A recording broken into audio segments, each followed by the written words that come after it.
भारतीय प्राचीन ज्ञान का सागर विशाल और समृद्ध है। भारत भूमि पर ऐसे महान विचारक हुए जिन्होंने मानव संस्कृति के विकास का संपूर्ण चिंतन किया। भारत में जिस प्रकार का चिंतन किया गया वैसा चिंतन प्रायः विश्व में अन्यत्र कहीं नहीं हुआ। प्राचीन काल से ही भारत की संस्कृति अत्यंत विकसित रही है। परराष्ट्रीय संबंधों के लिए भारतीय राज्य व्यवस्था और प्रशासनिक चिंतकों ने षाडगुण्य नीति सुझाई, जिसमें बताया गया कि किसी राज्य को दूसरे देशों के साथ अपने संबंधों को किस परिस्थिति में कैसे रखना चाहिए। साथ ही साथ यह सिद्धांत बतलाता है कि किसी राज्य को अपने विदेश नीति का निर्माण और संचालन 6 मुख्य आधारों के अनुसार करना चाहिए। संधि विग्रह यानासन संशय द्वैधी भावाः षाडगुण्यम। राजशास्त्र की भाषा में इन विदेश नीति के 6 आधार स्तंभों को षाडगुण्य कहा गया है। संधि, 2 देशों में परस्पर संबंध स्थापित करना। विग्रह, शत्रु का उपकार करना। यान अर्थात उपेक्षा करना। आसन, हमला करना। संशय, आत्मसमर्पण करना। द्वैधी भाव, संधि व विग्रह दोनों से काम लेना। पहली नीति है संधि। 2 राजाओं के बीच समझौते को ही संधि कहा जाता है।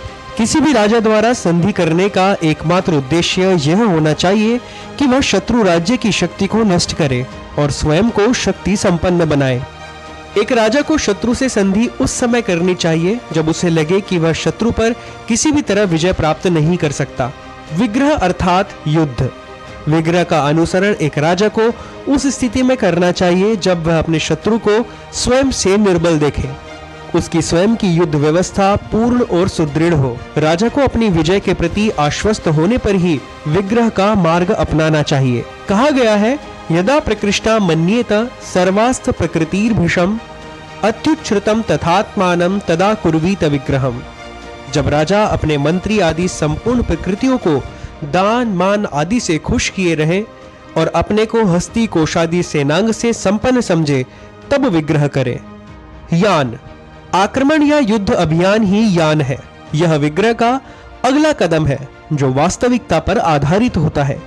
एक राजा को अपने शत्रु राज्य पर आक्रमण उसी स्थिति में करना चाहिए जब उसे यह दृढ़ विश्वास हो जाए कि युद्ध के बिना शत्रु को नियंत्रण करना असंभव है।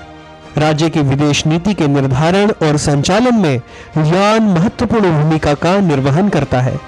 आसन, आसन का अर्थ है तटस्थ रहना। एक राजा जब अन्य राजाओं के प्रति उपेक्षा का भाव रखते हुए चुपचाप अपनी शक्ति में वृद्धि करता है तो उसे आसन की नीति कहते हैं। एक राजा आसन की नीति तब अपनाता है जब उसे अनुभव होता है कि उसके पास न तो शत्रु को नष्ट करने का सामर्थ्य है और न ही शत्रु उसका विनाश करने का सामर्थ्य रखता है। ऐसी स्थिति में राजा आसन नीति का प्रयोग कर अपनी शक्ति में निरंतर वृद्धि करने का प्रयास करता है। संशय, परस्यात्मार्पणम संशयः। संशय का अर्थ है शरण लेना। अगर एक राजा शत्रु राजा को हानि पहुंचाने की क्षमता नहीं रखता और न ही वह स्वयं अपनी रक्षा करने में समर्थ होता है तो ऐसी स्थिति में उसे अपने से अधिक बलवान या शक्तिशाली राज्य की शरण लेनी चाहिए। ऐसी स्थिति में अगर बलवान मित्र राजा का साथ न मिले तो उसे बलवान शत्रु राज्य का आश्रय लेने में भी हिचकना नहीं चाहिए। द्वैधी भाव, एकेन सह संधायान्येन सद्य विग्रह करणमेकेन वा शत्रौ संधान पूर्व विग्रहो द्वैधी भावः। जब राज्य पर एक साथ 2 शत्रु चढ़ाई कर दें तब एक अपेक्षाकृत बलवान के साथ संधि करके अन्य पर चढ़ाई कर देना ही द्वैधी भाव कहलाता है। अकेले ही शत्रु से संधि करके दूसरे से युद्ध करना द्वैधी भाव है। यह वास्तव में एक रणनीति है। एक राजा को यह लगता है कि एक से संधि तथा दूसरे से विग्रह करने पर अपने राज्य की शक्ति बढ़ाई जा सकती है तो उसे निसंकोच इस नीति का अनुसरण करना चाहिए।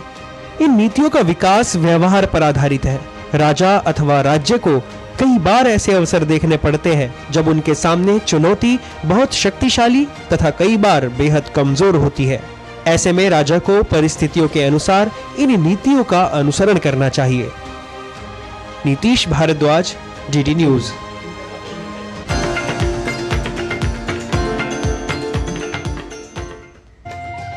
जब राह थक कर रुक जाए, मंजिल दूर